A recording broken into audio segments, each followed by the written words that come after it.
खुर्रम दस्तगीर खान साहब हमारे साथ मौजूद हैं, central vice president PMLN, farmer federal minister for foreign affairs, defence, commerce and energy. अस्सलाम वालेकुम खुर्रम दस्तगीर साहब। बहुत शुक्रिया। वालेकुम अस्सलाम। खुर्रम दस्तगीर साहब, जनरल फैज़ हमीद साहब की गिरफ्तारियों के बाद कहीं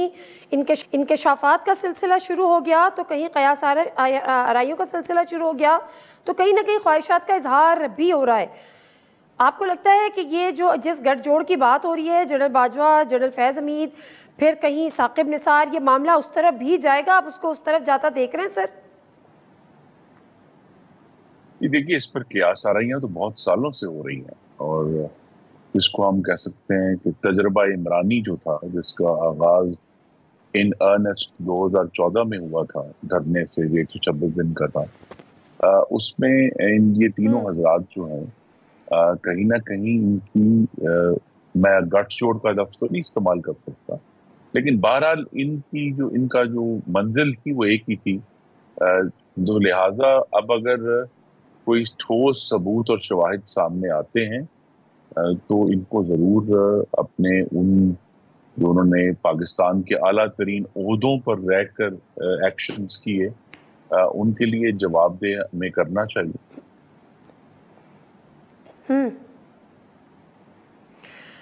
सर,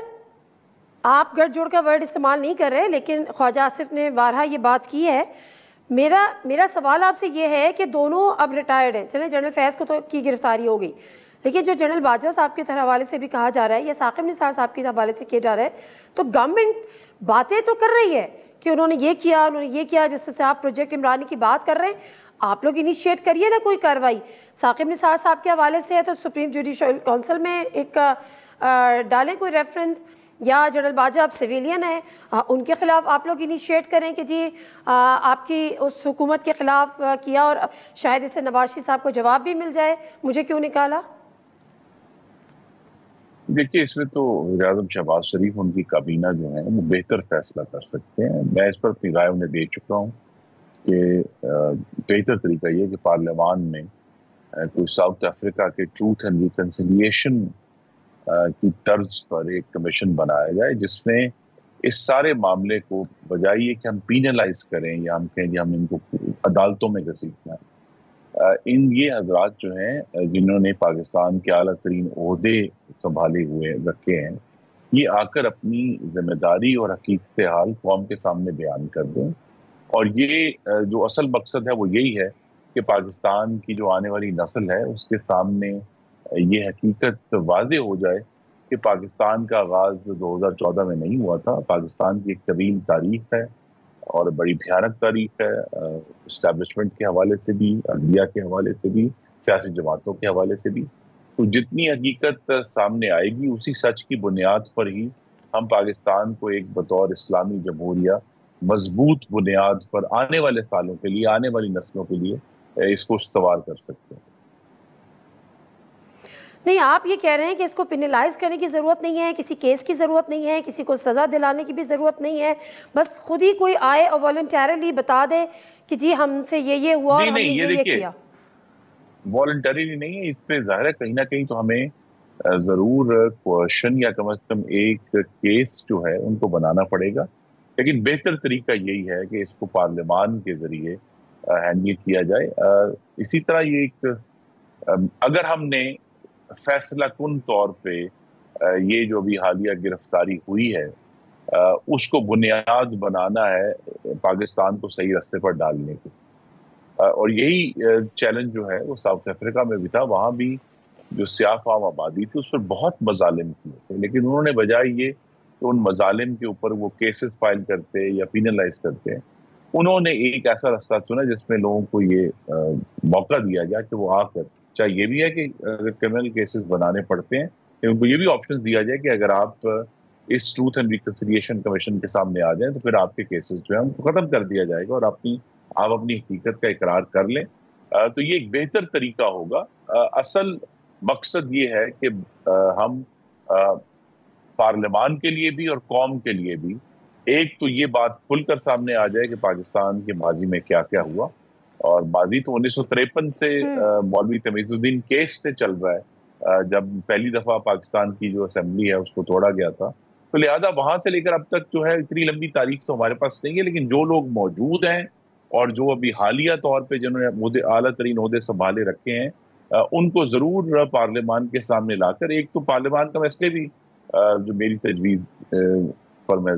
زور دے رہا ہوں وہ یہی ہے کہ پارلیمان پاکستان کے عوام کی نمائندہ ہے، تو اگر یہ ذمہ دار لوگ پارلیمان کے سامنے آتے ہیں تو وہ در حقیقت پاکستان کے عوام کے سامنے آئیں گے، اور ان کے سامنے جو انہوں نے وہ ایکشنز کیے اس کی وہ توجہ بھی دے سکتے ہیں. یہ نہیں ہے کہ وہ اپنی توجہ نہیں دیں گے، وہ بھی اس کو جسٹیفائی کریں گے.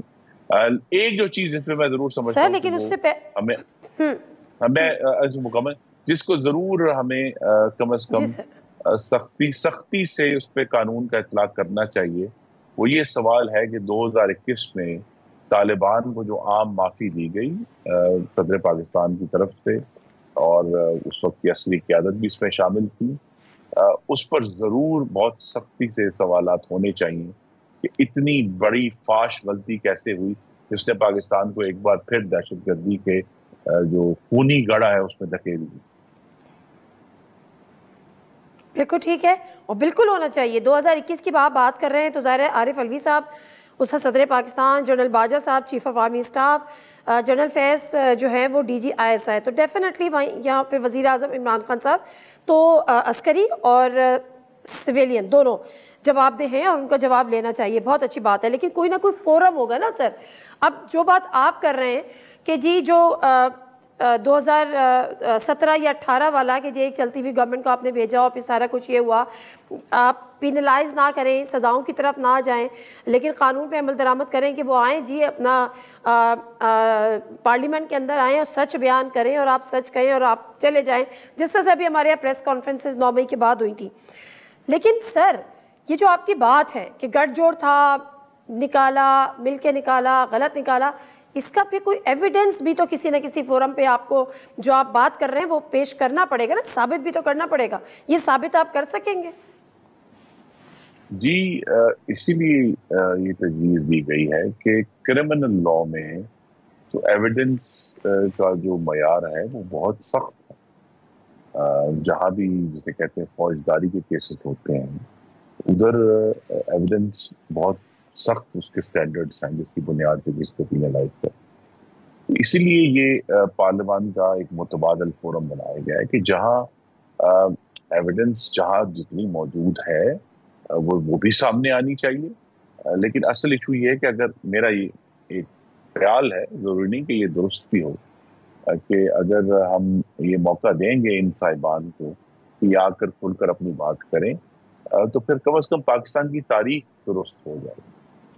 تاکہ ہم ایز آئی سیڈ یہ جو 2017 کے بعد سے پورا پاکستان کا آئینی بندوبست اس کو توڑا مروڑا گیا، پہلے ایک شخص کو حکومت میں لانے کے لیے، پھر اس کے بعد اس کے خلاف نو کانفیڈنس ہوا، اور یہ سارے معاملات جو اس کے بعد سے چلے ہیں اس کے پاکستان کی سیاست اور معیشت پر بہت ہی ڈی اسٹیبلائزنگ افیکٹس ہیں. اور ہمیں اگر اسٹیبلٹی تک پہنچنا ہے تو یہ ایک حصہ ہے. دیٹ سیڈ ابھی بھی پاکستان کی حکومت جس کی سربراہی شہباز شریف صاحب کر رہے ہیں ان کی ترجیح پاکستان کا معاشی اور سیاسی استحکام ہونا چاہیے. یہ ایک ضرور آن گوئنگ پروجیکٹ کے طور پر انہیں کرنا چاہیے، لیکن حکومت کی پہلی ترجیح فی الحال اس مالی سال میں تو پاکستان کا معاشی استحکام ہے اور پاکستان میں نئی انویسٹمنٹ لانا ہے اور پاکستان کے عوام کو ریلیف دینا.